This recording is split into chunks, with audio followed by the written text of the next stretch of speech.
Bueno, pues ¿qué hacemos con todo esto?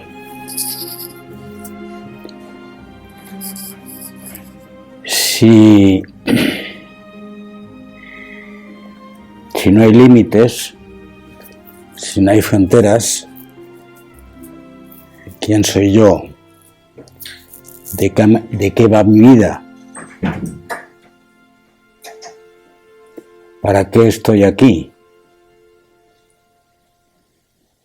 ¿Qué significa esto?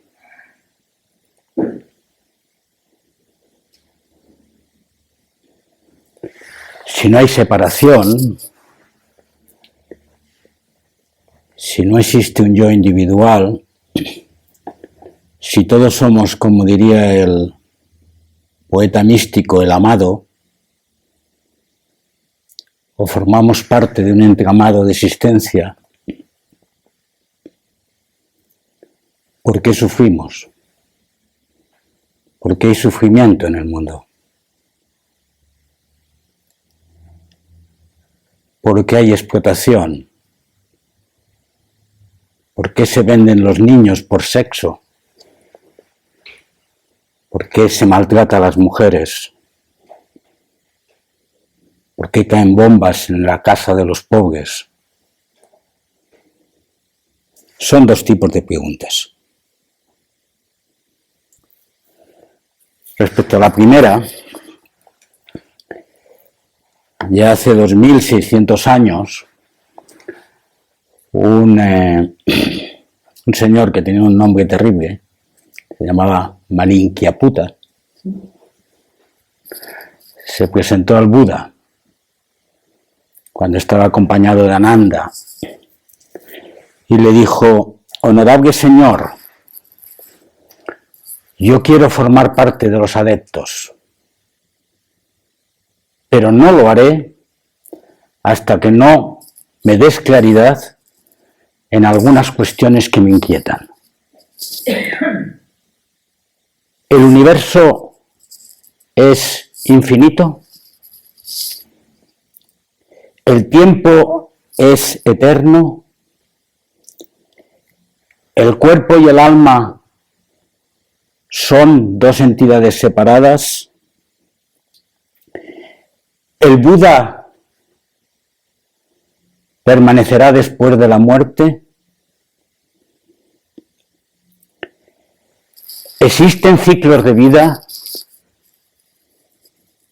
¿Me llevaré yo el karma cuando me muera? El Buda guardó silencio.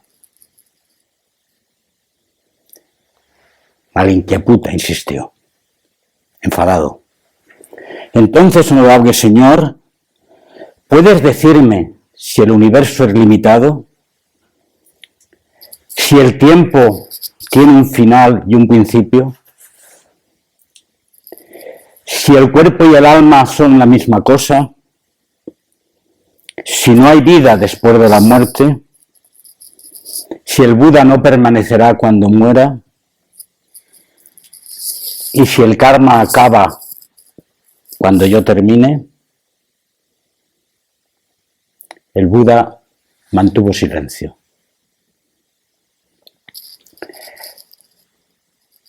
Y claro, Malinkiaputa, totalmente confundido, se levantó y se marchó.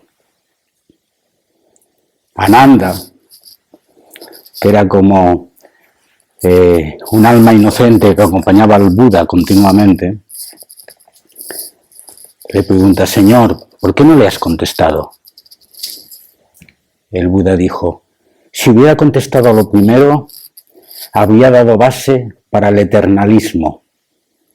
Si hubiera contestado a lo segundo, habría dado base para el nihilismo.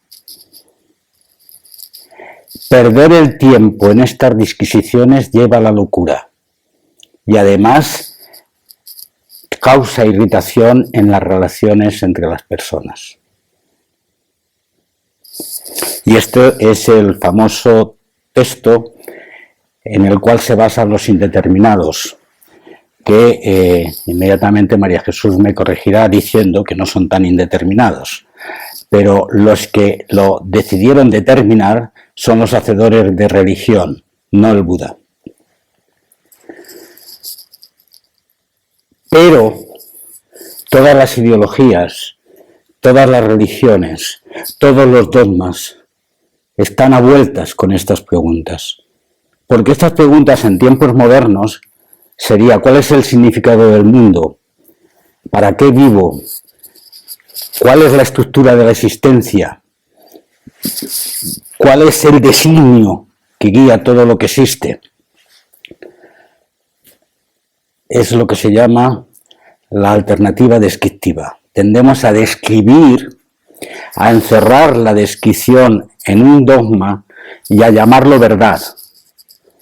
Y esa verdad es la que vamos arrojando cada cual desde nuestras almenas. No solamente las religiones entre sí, las personas entre sí. Cuando yo digo yo creo, yo sé, etc. El Buda dice: no perdáis el tiempo en esas disquisiciones. Somos curiosos y por lo tanto está bien hacer preguntas, pero está bien también no responderlas, o no responderlas desde aquí. Desde luego el Buda no pretendió responderlas. Tampoco Jesús de Nazaret. Y tampoco los grandes maestros. Tampoco el Bodhidharma. Porque en el fondo, la pregunta que el emperador de Lian le hacía al Bodhidharma es: explícame el significado de todo esto. Y la respuesta del Bodhidharma es: no lo sé. Pero hay una segunda pregunta, que es: ¿para qué sufrimos? ¿Por qué ocurre esto? ¿Por qué lo que veo con mis ojos me llenan los ojos de lágrimas? Y esa pregunta sí se la hizo el Buda. Fue el motor que le llevó desde el palacio en el que vivía a sentarse en meditación. Porque lo que le movía fundamentalmente es resolver la causa del sufrimiento. Y él la responde en el famoso sermón de las 4 nobles verdades, que no voy a desarrollar aquí, la tenéis 2 o 3 veces en la web, pero y tenéis muchas versiones de ese sermón y de su plática, con lo cual, si tenéis interés, podéis ir. Pero solamente decir que en vez de el Buda entrar en un proceso descriptivo, ¿qué es el sufrimiento? ¿Por qué ocurre?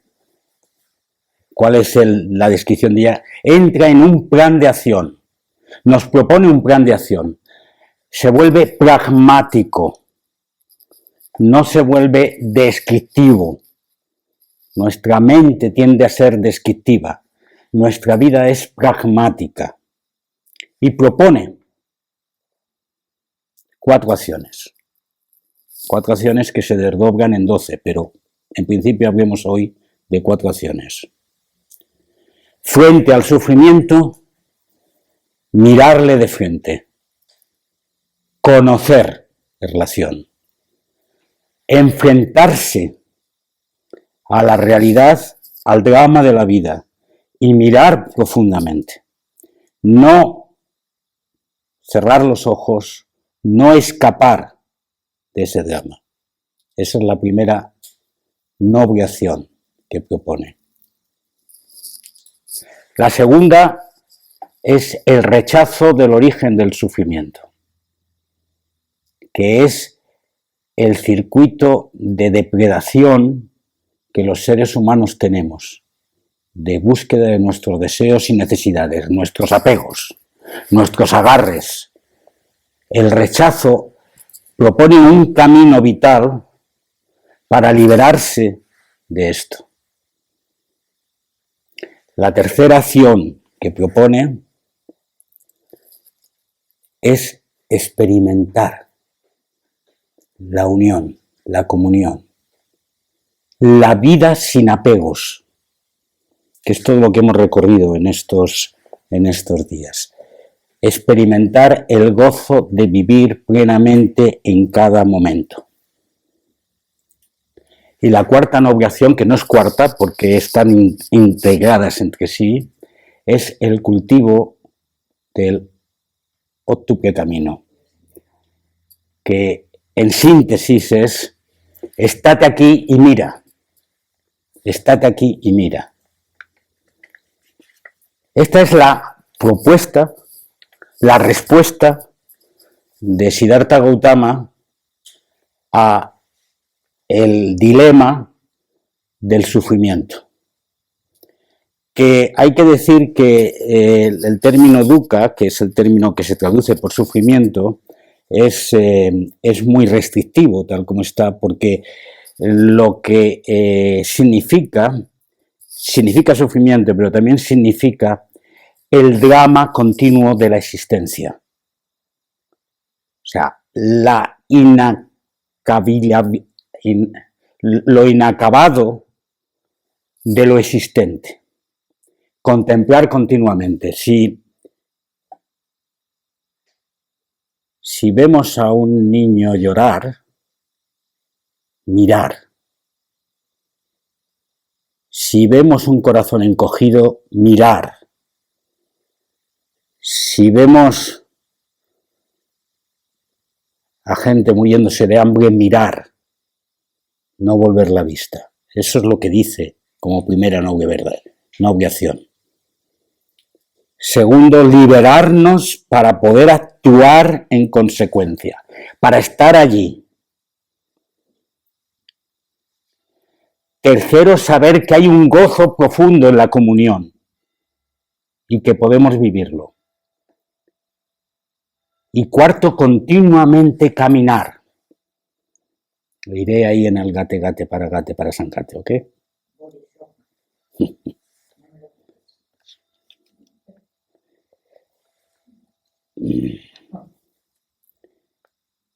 Jesús de Nazaret también se enfrentó a ese dilema. Observando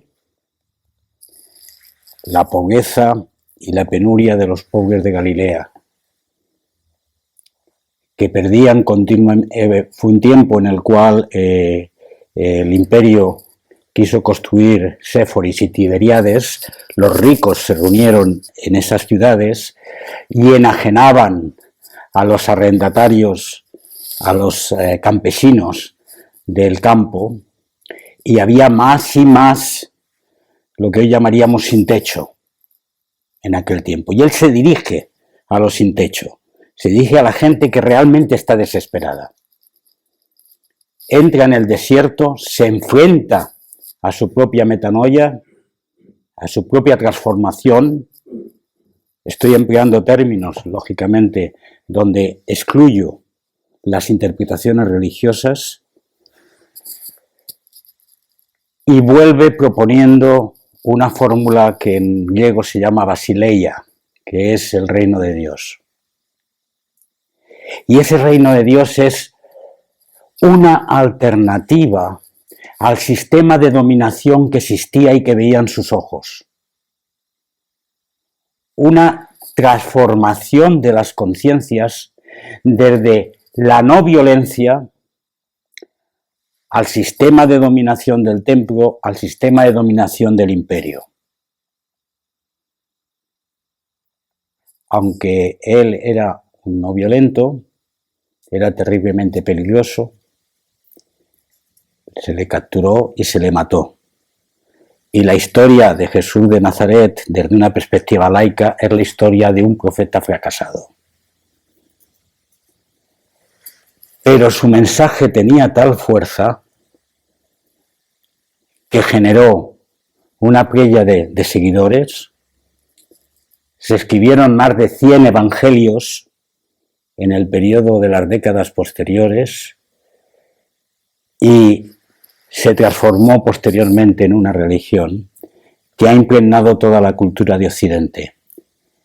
Y hoy tenemos la capacidad de rescatar el origen de ese mensaje. ¿Cuál es la fórmula de propuesta frente al sufrimiento que Jesús de Nazaret proponía no era un análisis de las causas del sufrimiento, era simplemente el amor desinteresado, la donación profunda de la existencia. Por lo tanto,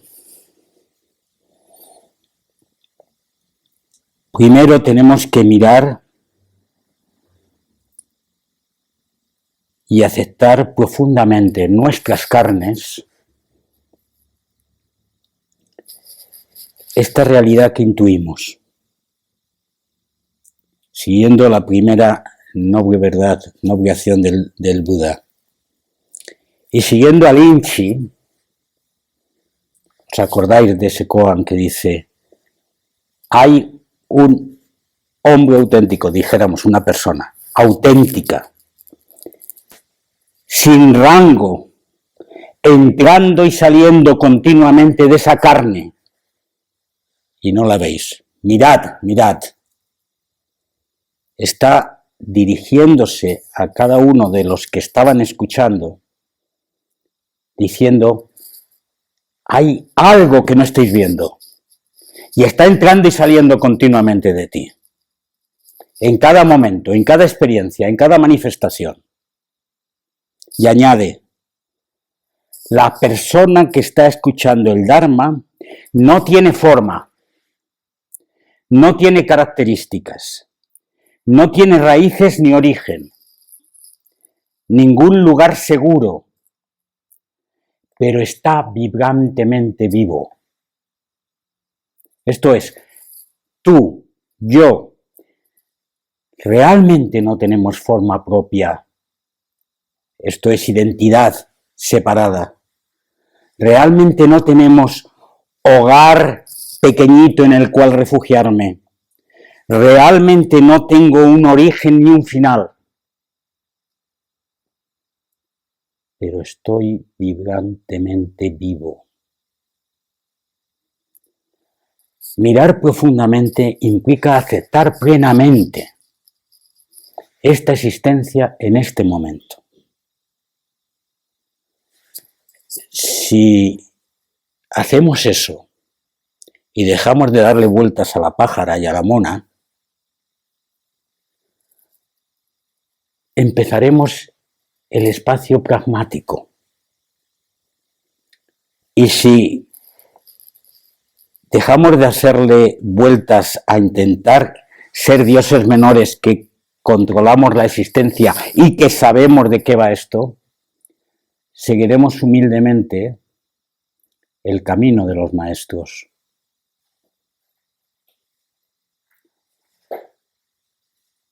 Que es expresar continuamente un amor sin condiciones, como forma natural de nuestra existencia. Dedicar toda nuestra vida a romper barreras, a vivir plenamente, a vivir apasionadamente este momento, y este momento, y este momento, pero también con la elegancia y la capacidad de soltarlo y desaparecer cuando toque. Vemos a nuestros seres queridos que vienen y que van.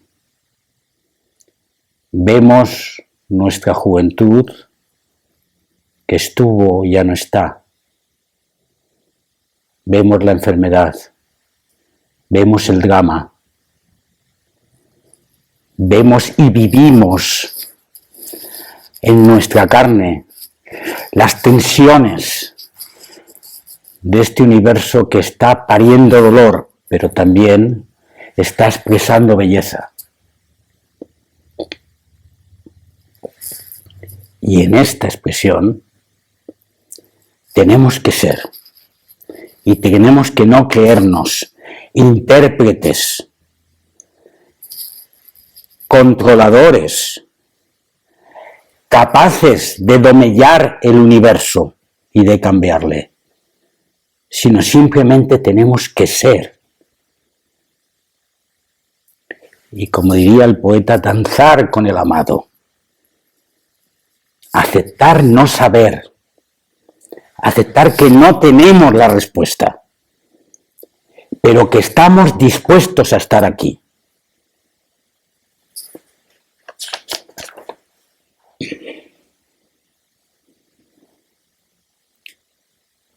Y haciendo esto, seguiremos o estaremos en alguno de estos pasos. Primero, en la aceptación de la incertidumbre. O sea, de pronto se me han caído los sombrajos, el paraguas y el suelo que estaba pisando y ahora mismo estoy confuso. Y acepto estar confuso. Y no es un paso atrás. Es lo que toca. Y esa incertidumbre aparece en un montón de cosas. Cada vez que miramos, cada vez que actuamos. En los siglos pasados la humanidad pretendió haber terminado la definición de interpretación, en el tiempo de, como decía antes de ayer, de Newton. Y se hablaba del determinismo, todo estaba prefijado y ya se sabía. Y aunque eso empobrecía la capacidad del libre albedrío, como se decía, al menos teníamos un espacio de seguridad.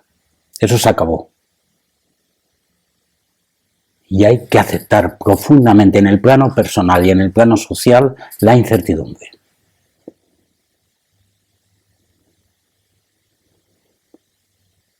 ¿Existirá el planeta dentro de 100 años? ¿Nuestra humanidad resistirá a otra pandemia? ¿Mi vida personal dentro de 20 años se habrá acabado? ¿Qué será de mis hijos? Incertidumbre. Aceptarlo buenamente.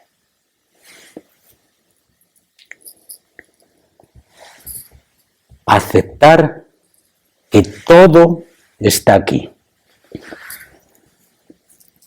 Dentro de unos días recibiréis un correo mío felicitándoos la Navidad y exponiéndoos el programa del próximo año. Y ahí recordaré que durante muchos años yo dedicaba una charla antes de Navidad al texto de Eckhart del nacimiento eterno. Es un texto precioso, pero que en síntesis viene a decir que estamos naciendo con todas las cosas en cada momento. Por lo tanto, no hay separación. Él lo expresa en los términos teístas: Dios se engendra en este momento en todas las cosas. Y nosotros, como causa propia de nosotros mismos, nos engendramos también en todas las cosas. Pero en términos pragmáticos implica aprender a estar aquí nuevos, con un cambio de chip, con un cambio de visión, abandonando el esto ya lo he vivido, esto ya me lo sé, esto es como era, abandonando eso y mediante la incertidumbre y la frescura de vivir, poder estar aquí realmente.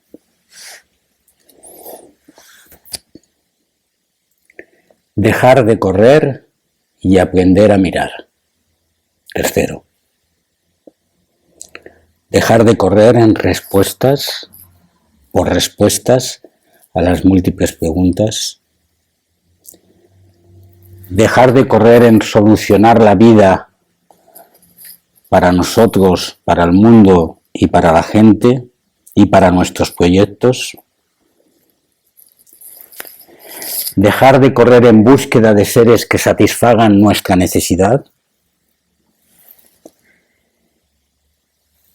dejar de correr en búsqueda de Dios,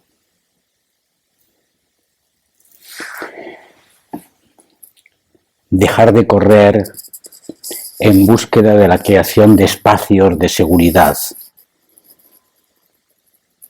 aceptar, no seguir corriendo. Esto es duro. Los que estamos corriendo continuamente. De pronto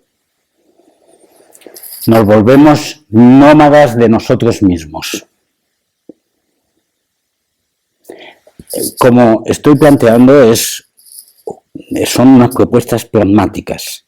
Si alguien se me dice, bueno, ¿para qué? Bueno, pues entonces ahí me quedo callado. ¿Vale? No para qué. Simplemente en el sentido del Buda.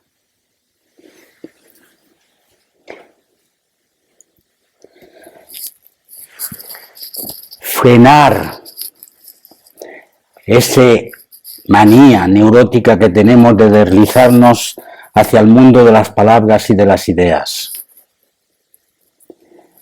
Frenar que no podemos poner en palabras cosas esenciales de nuestra vida. Que no podemos domesticar la existencia y por lo tanto frenar el control. Aceptar que no controlamos. El ser humano, cuando coloca algo, o la mona que decíamos, cuando coloca algo en un sitio, le pone un nombre y lo tiene más o menos manejado, se siente a gusto. O se siente que no se le escapa. Bueno, pues todo eso es lo que tenemos que destruir. Que no sabemos en qué cajón va cada cosa y que además no sabemos qué nombre tiene. Y que además empieza a no importarnos qué nombre tiene. Empieza a no importarnos, porque nos importa mucho más la experiencia de eso que no sabemos qué nombre tiene.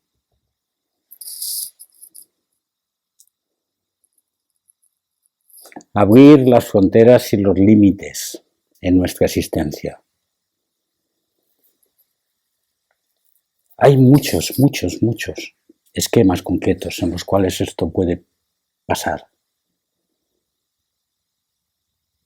Antes de ayer ponía un ejemplo de cuando estamos con alguien hablando,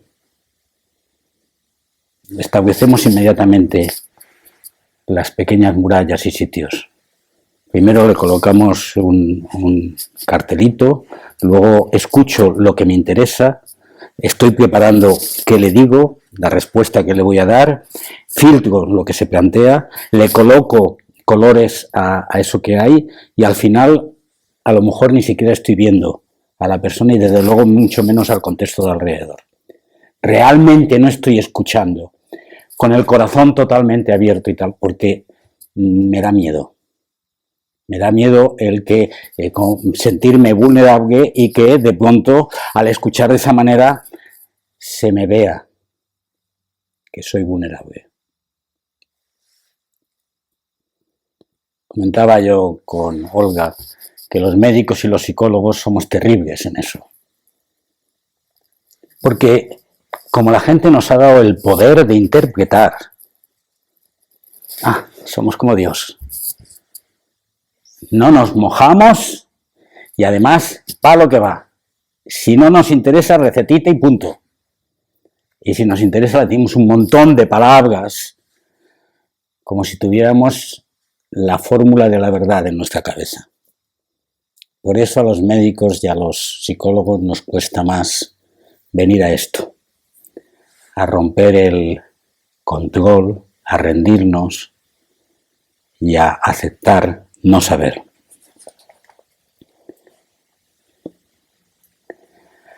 Trabajar el ser. Estamos en el sexto.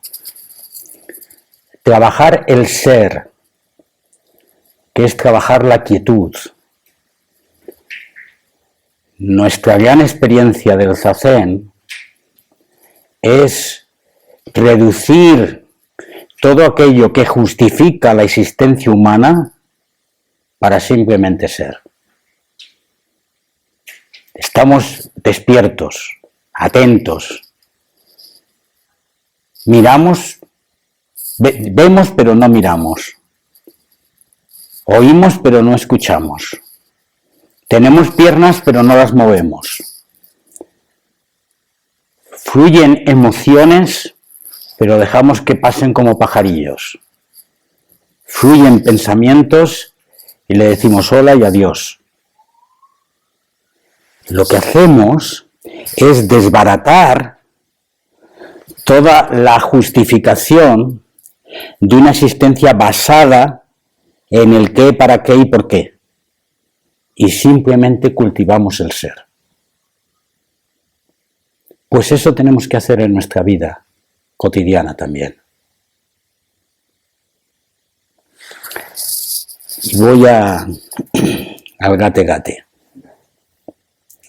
Porque es que al final del Sutra del Corazón, después de hacer todo el tema, la forma no es sino vacío, el vacío no es sino forma, etc., y las sensaciones no son sino vacío, el vacío no son más sino las sensaciones, después dice, por ello hablar de repetir el mantra sublime, el mantra de la gran sabiduría, gate para sangate.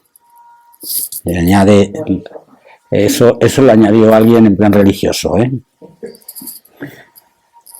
Gate para sangate significa andar, pasar, atravesar.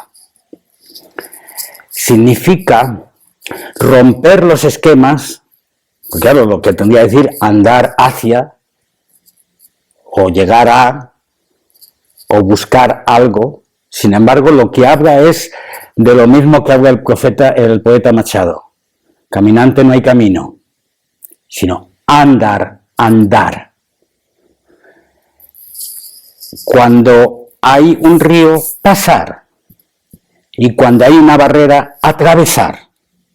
Entonces, si convertimos esto en moto de nuestra vida, andar, pasar, pero realmente andar, realmente pasar, realmente atravesar, entramos en otro ámbito. ¿Por qué se pone al final del Sutra del Corazón esto? Porque se intenta evitar caer en el nihilismo o caer en el eternalismo. Y de lo que se trata es de una acción continua, vibrante de vida, en la expresión en cada momento, caminando, no quedándose sin hacer. Y caminar sin objeto es ser. Caminar sin objeto es ser. Séptimo, practicar el Wu-Wei.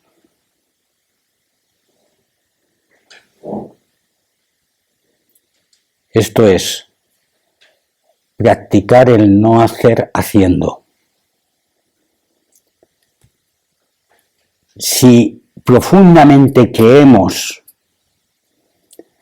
que no somos dioses menores, conductores de nuestra vida, sino que somos conducidos y que somos no parte de algo más grande, sino somos algo más grande en su totalidad, es la continua espontaneidad de la acción que aparece, que la permitimos que se haga con nuestra incorporación también. Este es el arte del Wu-Wei, que fue practicado como una propuesta pragmática de vida en la época dorada del Zen en China y en Japón. Bueno, en Japón, realmente. Hay una charla sobre esto que podéis mirar también. No ser sujeto de la acción, ser acción. No ser el que interpreta la acción, sino formar parte del flujo. No ser el que controla la acción, sino ser acción. No apropiarse del hacer. Octavo. Ya llegamos a los 10 mandamientos, me faltan 3, La alegría y la libertad de vivir.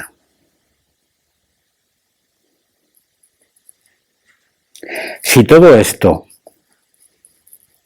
me lleva a sentirme desesperado, sentirme triste, sentirme angustiado, algo está funcionando mal. Si soy incapaz de vibrar con la existencia, es que todavía estoy metido en mi nicho. Si tengo miedo a perder mi identidad,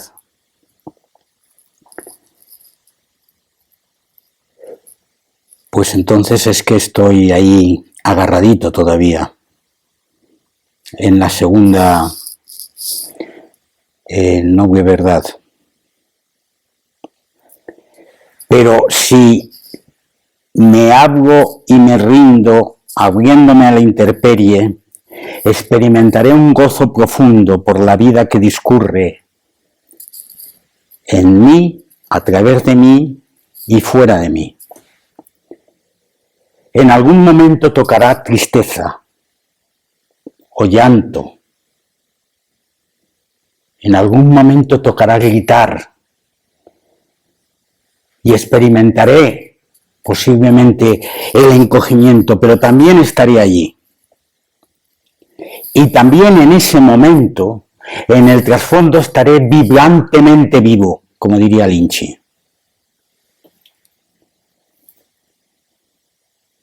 Pero en el trasfondo de todo, habré llegado a la ecuanimidad, a saber que a pesar de estar perdido o perdida, no estoy perdido, estoy en casa. Esa sensación, esa vivencia de serenidad y ecuanimidad en la tormenta, de aceptación profunda de la vida a pesar del drama, de se acabaron las preguntas y empiezan las acciones, es de lo que va a este punto en el cual se alcanza la libertad de vivir. Noveno. Cultivar el wabi. Alguno quizás no sabéis lo que es. ¿A quién no sabe?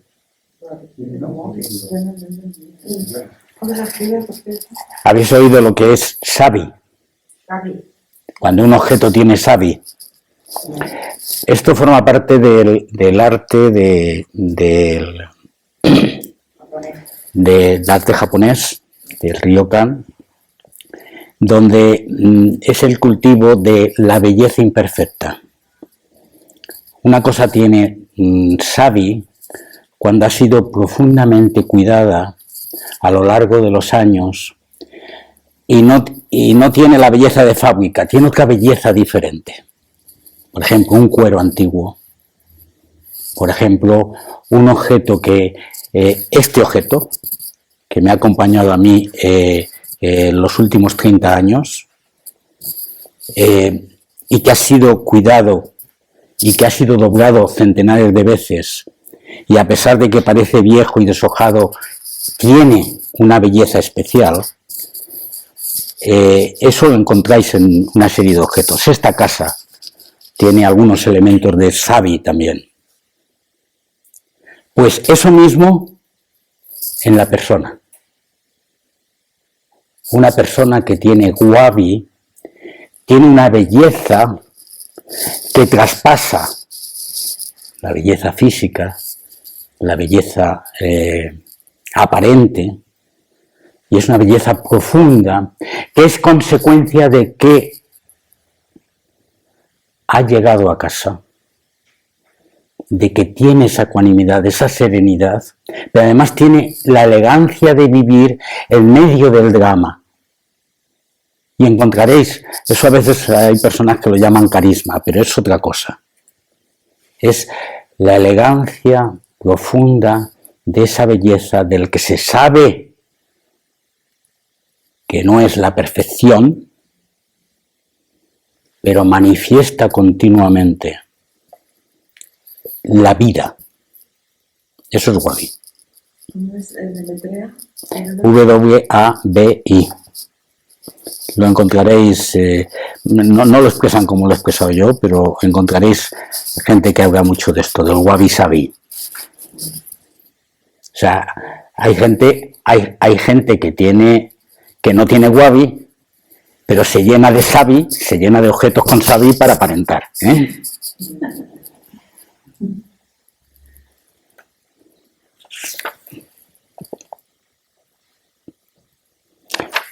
Y último,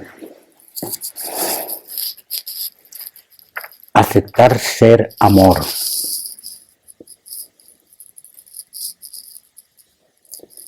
Si mantenemos nuestro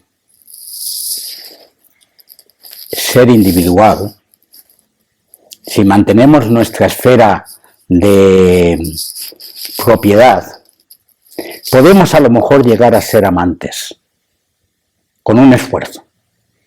Abro un espacio y dejo que penetre a alguien. Pero aceptar ser amor es haber roto todo. Haber roto los espacios. Ya no es que estás amando a alguien o amando algo, sino que conviertes cada momento de tu vida en un acto de comunión. Como ha indicado, esto es un itinerario de acción, donde cada cual de nosotros tenemos que expresar el punto que nos toque. Alguno tiene que centrar su acción en romper con la dinámica de control. Otro tendrá que parar de correr. Otro tendrá que dejar de hacer preguntas. Otro tendrá que mirar más.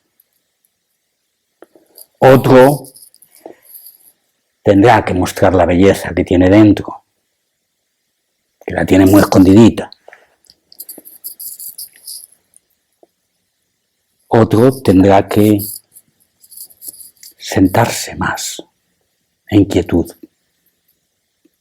para aceptar ser sin más. Otro tendrá que dejar de poner la cara de drama continua e intentar sonreír a la vida.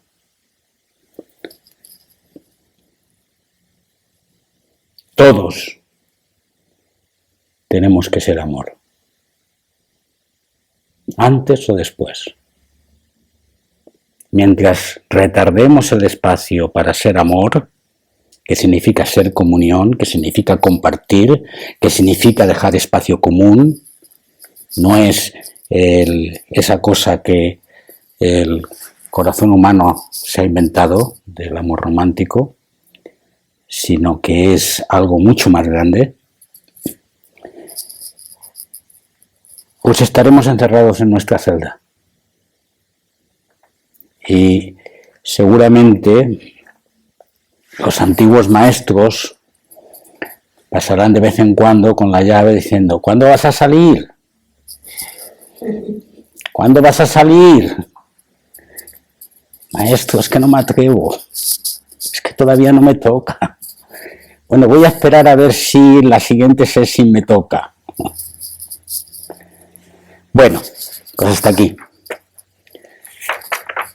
A ver, preguntas, comentarios.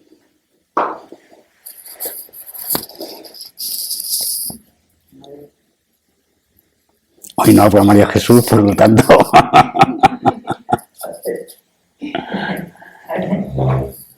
uno de los puntos que has dicho, Pero quítate la máscara cuando hables. si estoy perdido, humildemente y con amor, si no tengo la mente clara, no puedo encontrar el camino, que no el camino, pero la gente, O sea, tú dices que para poder encontrar el camino tienes que tener la mente clara. sí. Humildemente. No, Si la tienes, tú tienes que tenerla confusa. Para encontrar el camino tienes que tenerla confusa, María Jesús. Porque si la tienes clara, significa que tienes la solución para todos nosotros. Hasta el momento en que no aceptes que no sabes, no abrir la puerta. Creo que sabéis lo que es un koan, ¿no? Un koan es una provocación de los maestros cuya respuesta no está en el plano mental. Entonces, cuando tú trabajas con koans, continuamente intentas dar una respuesta mental y continuamente te la desbaratan, hasta que eres capaz de dar el paso de no dar una respuesta mental. Cuando das el paso de no dar esa respuesta mental, ni siquiera sabes qué respuesta has dado, porque no es mental. Entonces, de esto va un poquito la vida. La contemplación del amor de una madre con su niño es un koan. La no respuesta a la pregunta del sufrimiento en el mundo es un koan. Y los maestros iluminados hablaban muy a menudo en koan. Bueno, pues el koan te tiene que llevar primero a la confusión mental. Si no te lleva a la confusión mental, no está trabajando bien.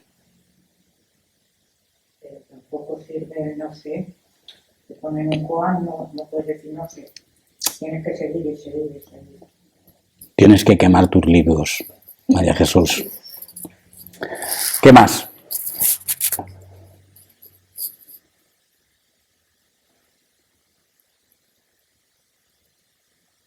A mí, ayer después de escucharte y Habla un poco más alto, Natalia. ayer después de escucharte, ¿no? Y un poco las charlas de estos días, ¿no? Pues se me venía un poco como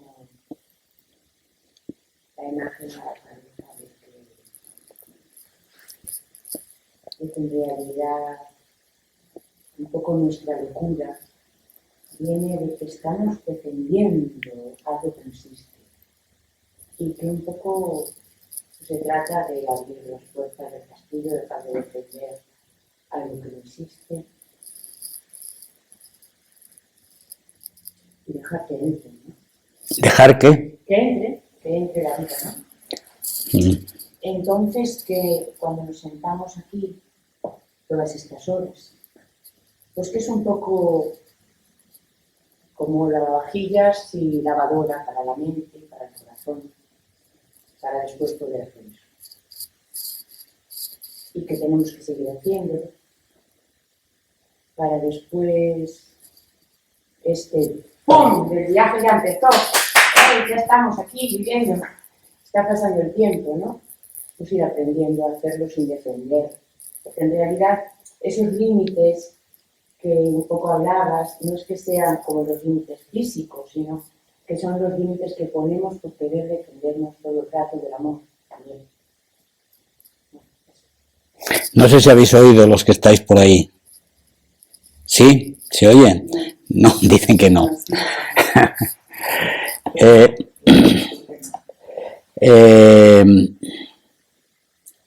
Creo que, no sé, no quiero traducirte, no sé si debieras venir aquí y decirlo.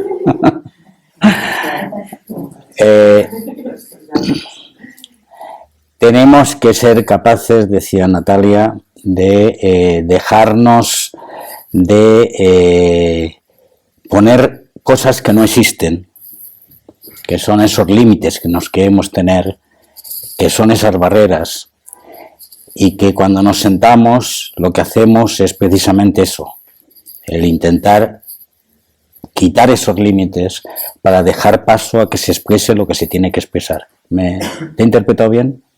Sí, sí. Vale. Mercedes. Mercedes, ven aquí un momentito. Un momentito solo. Aquí te sientas. Porque quien te está oyendo es este micrófono de aquí. No te ven porque me ven a mí. A ver cómo. Pero sí, porque como se está grabando no quiero que... Sí, pero habla alto y ya te oyen. A ver, que en toda esta charla a mí me ha entrado una angustia bestial. No a nivel particular, sino que de repente,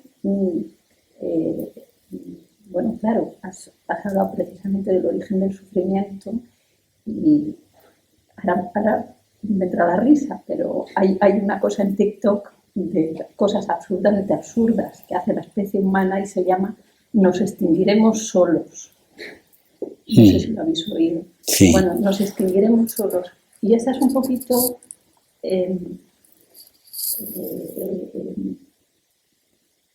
es verdad, quiero decir, hay cosas que tienen que ver con la transformación personal y que solo podemos hacer desde este conglomerado de no yo o de no existencia o de existencia que somos nosotros, ¿no?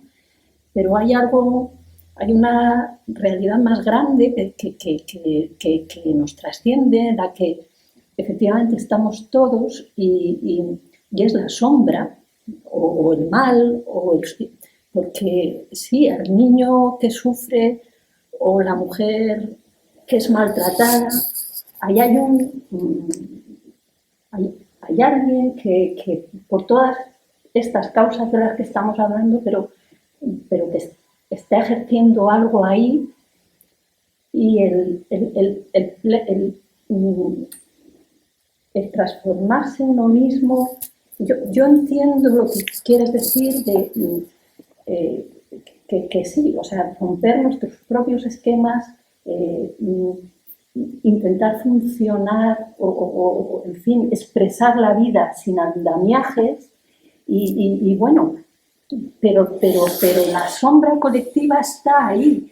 Es verdad que tenemos que romper todo eso, pero también es verdad que tenemos, incluso fisiológicamente, tenemos nuestro sistema inmunitario, tenemos psicológicamente nuestros mecanismos de defensa, tenemos un montón de cosas para parar.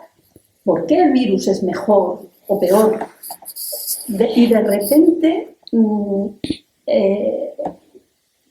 sea, eso, ¿cómo abrazar esa sombra? Lo digo porque, o sea, yo, por ejemplo, cuando, yo que sé, en mi vida, está bien, organizadita, disgustos, no sé qué, lo que sea, pero bueno, pues, por ejemplo, últimamente he estado viendo joder, parece una entrevista personal, perdona. No, para nada. Sigue. Yo qué sé, he estado viendo, por ejemplo, cosas de la Segunda Guerra Mundial. Las bombas atómicas esas dependían de que Truman fue, o sea, de que murió un presidente de Estados Unidos que escuchaba a alguien que no quería, digamos, que tener protagonismo, y cuando salió el siguiente presidente de Estados Unidos se dejó y ¡ostras! Somos... Y cayeron las bombas. Claro, somos fruto de eso. Me cuesta integrarlo, de verdad. O sea... Yo lo entiendo, pero lo primero... Perdona, y acabo.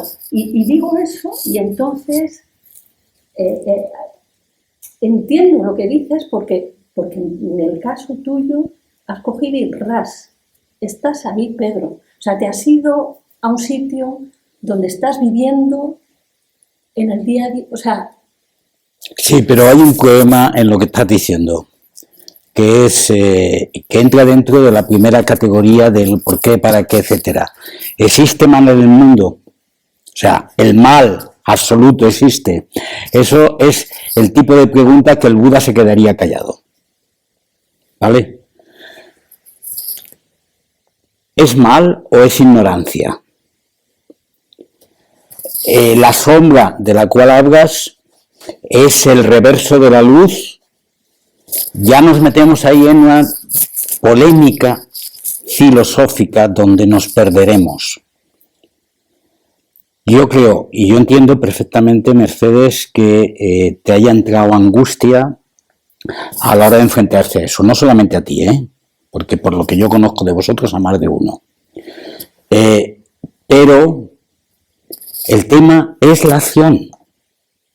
El tema es qué vas a hacer a continuación. El tema no es me meto en el agujero de la angustia porque no lo entiendo, porque me cuesta comprenderlo. Te quedas ahí paradita en ese agujero hasta que te convenzas de que existe más bien que mal, o simplemente actúas, que es lo que propone el Buda y lo que proponía también Jesús. Natalia, si quieres hablar tienes que venirte aquí. Bueno, además actuar no actuando. A ver. Pues También vosotros podéis hablar, dicho sea de paso, si queréis. yo un poco lo que comentaba antes iba un poco al hilo de lo que tú decías, que va un poco al hilo de lo que va esto, de estos días, ¿no? Cuando uno se permite sentir, ser,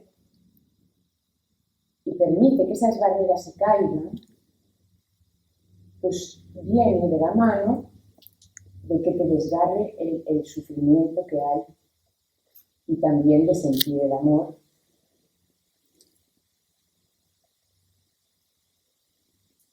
Pero mientras no nos atrevamos a dar el paso de no defendernos de eso, ni del dolor, ni del amor, no podremos integrarlo. Claro que después, en la vida real, en lo pragmático, es difícil porque uno sería un poquito loco. Pero ahí es donde también, poco a poco, hay que ir perdiendo el miedo a no defender ningún personaje y a actuar con el corazón. De manera que si yo veo a una persona delante de mí que está sufriendo, aunque no la conozca, pueda acercarme a ella.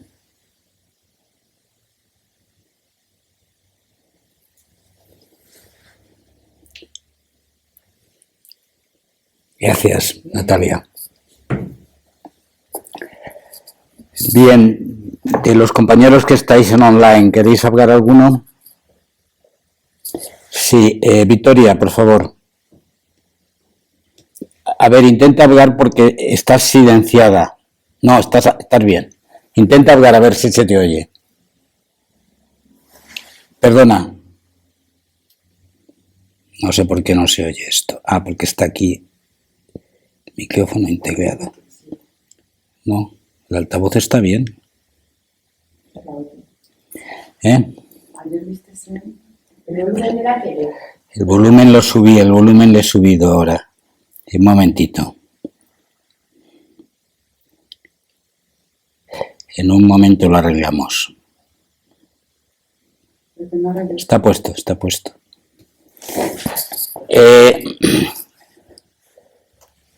¿Quieres intentar hablar, por favor? No se te oye, debe ser tu micrófono.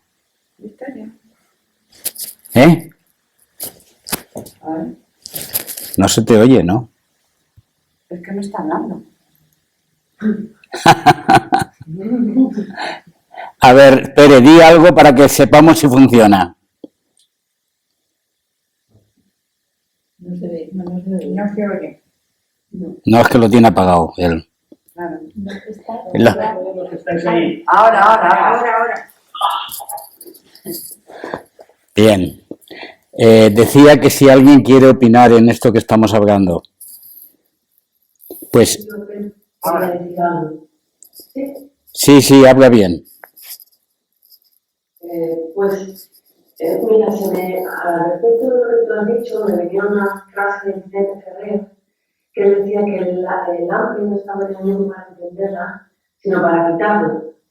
Y hay otra cosa que a mí me venía también, que era como al demonio, entre comillas, ¿no? Al mago, así que al demonio también hay que amarlo, pero no dejarse seducir, que es distinto. Es como la acción en sí puede ser dolorosa y generar sufrimiento, pero si yo dejo de amar en ese momento a la gente, me estoy posicionando en un lugar que ya es de rechazo, ¿no? Es como, ¿por qué no me enfado con el tigre? Porque entiendo, no sé otra cosa del tigre, pero como que de los seres humanos esperamos algo más y cuando lo que dan es otra cosa que nosotros no esperamos, justificamos nuestra falta de amor hacia ese ser.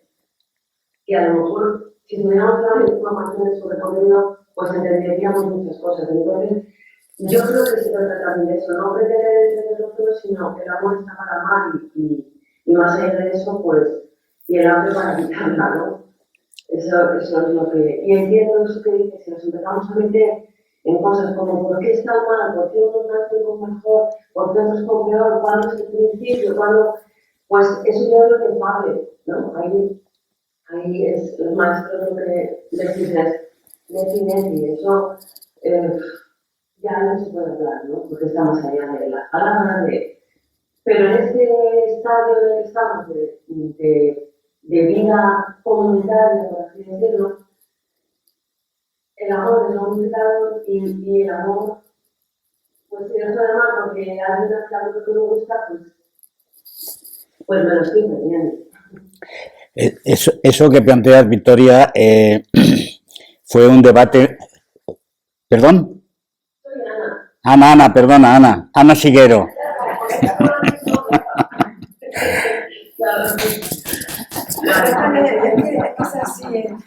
Discúlpame, Ana. Pensaba que eras la Victoria de Argentina.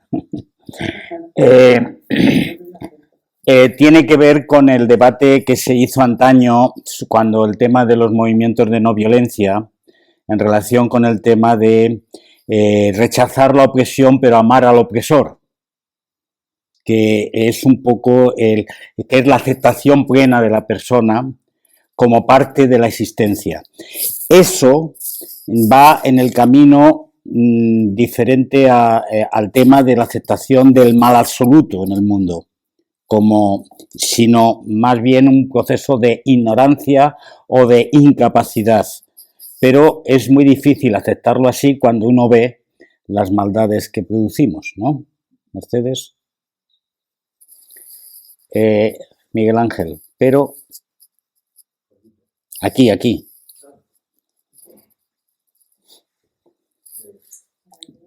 He escuchado a Natalia. Habla en voz alta. Yo he escuchado a Natalia y estoy en bastante concordancia con algo que ha dicho.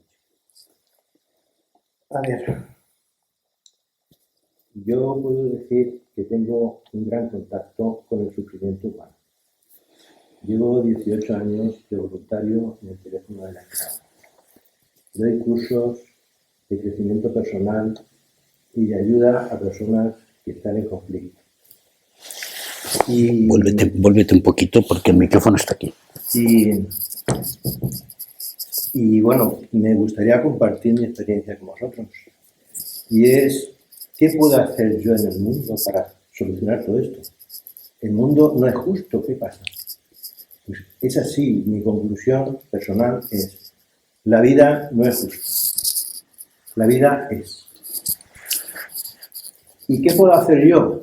pues cada uno puede hacer lo que puede hacer, dentro de sus circunstancias, dentro de su entorno, cada uno y sus posibilidades. Pues, yo he tenido la suerte de contactar con esta ONG que me ha dado la posibilidad de poder trabajar personalmente, de forma íntima y digamos, muy quitándonos las caretas, viendo a la persona desnuda de sus problemas, sus necesidades y poderles ayudar. Pero yo no me quiero dejar en el tintero una cosa que creo que es importante, y es, ojo, no se puede ayudar a quien no te pide ayuda, porque sería una falta de respeto hacia esa persona. Entonces, la condición fundamental es, porque hay veces que se te llena el espíritu de amor y vas a ayudar a una persona que te déjame en paz. Entonces, por eso digo que soy afortunado porque estoy en un sitio en el que todo el mundo va pidiendo ayuda. Y puedo ejercer ese trabajo, decía Pedro, yo tengo dos trabajos, como arquitecto y como uno remunerado y otro no remunerado, que son estos dos. ¿Vale? Entonces, ¿qué puedo hacer? Pues cada uno lo que pueda.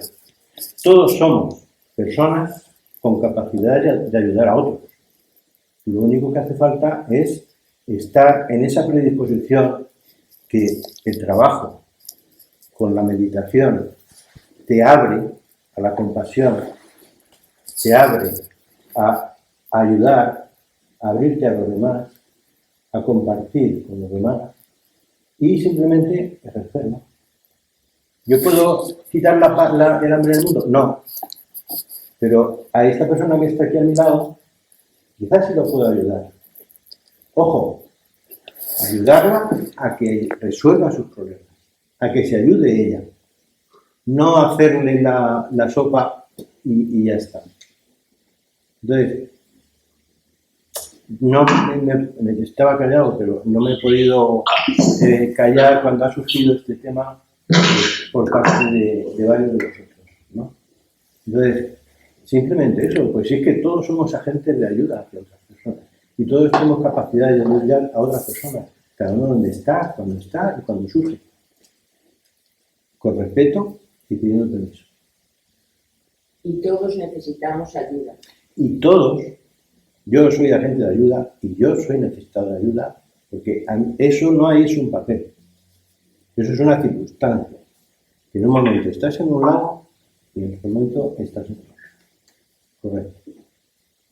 Gracias, Miguel Ángel. Gracias. Honor de Little. ¿O nos das tu nombre? Soy José. Ya, porque como no lo has puesto. ¿Qué hay, Jorge? José. J-O-S-E.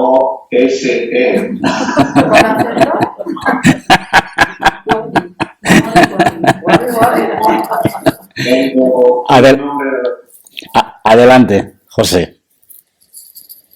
Bueno, me alegro de poder conectar con vosotros. Es la primera vez que entro en esta conexión. Estuve siguiendo un poco ayer, un poco anteayer, y hoy por la mañana, como tenía un poquito más de tiempo, pues